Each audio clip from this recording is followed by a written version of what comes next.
ఈ విషయాన్ని చెప్పడానికంట కొంతమంది వ్యక్తులంట ఆశ కలిగి, రాజుగారు ఈ విధంగా చెప్పమన్నారు, రాజుగారు మిమ్మల్ని సరి చేసుకోమంటున్నారు, రాజుగారు మిమ్మలను సరిదిద్దుకోమంటున్నారు అని చెప్తేనంట వారందరూ అక్కడ ఉన్న వాళ్ళందరూ కూడా ఎగతాళి, హేళన, అపహాస్యము చేశారంట కదా. అపహాస్యం నోవాహు ఓడ కడుతున్నప్పుడు కూడా ఎగతాళి చేశారు.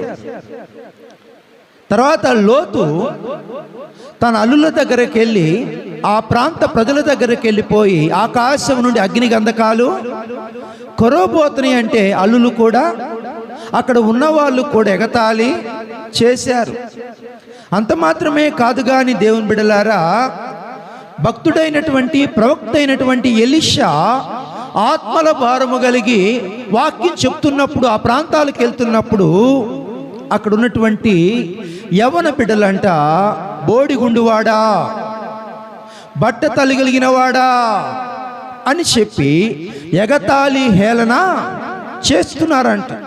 అంతటితో ఆగిపోకుండా ఎక్కడి దాకా వెళ్ళారంటే, యేసు ప్రభు మేఘాల మీద రాబోతున్నాడు, ఆయన తన ప్రజలను తీసుకొని రావడానికి వెళ్ళబోతున్నాడు, ఇదే అనుకూలమైన సమయము, ఇదే రక్షణ దినము అని చెప్పి ప్రకటన చేస్తే ఏం చేశారంటే, మా తాత ముత్తాతల నుంచి ఈ మాటలు చెప్తూనే ఉన్నారు.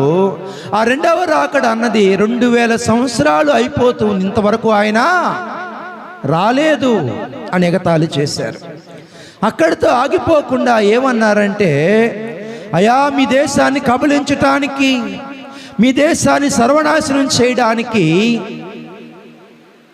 ఉత్తర దిక్కు నుండి ఒక రాజ్యం రాబోతా ఉంది, కఠినమైన మనస్సు గలవారు మీ రాజ్యం మీదకి రాబోతున్నారు, కాబట్టి మీరేం చేస్తారంటే మనస్సు మార్చుకోండి, పాప క్షమాపణ పొందండి అని చెప్పి ఎగతాళి. పెందల కడనే లేచి దైవజనులు వాక్యాన్ని ప్రకటిస్తేనంట వారు ఎగతాళి చేశారు. ఇక్కడ కూడా వీళ్ళు ఎగతాళి చేశారు. ఎగతాళి చేసినప్పుడు మన మనసుకి ఏం కలిగిద్ది?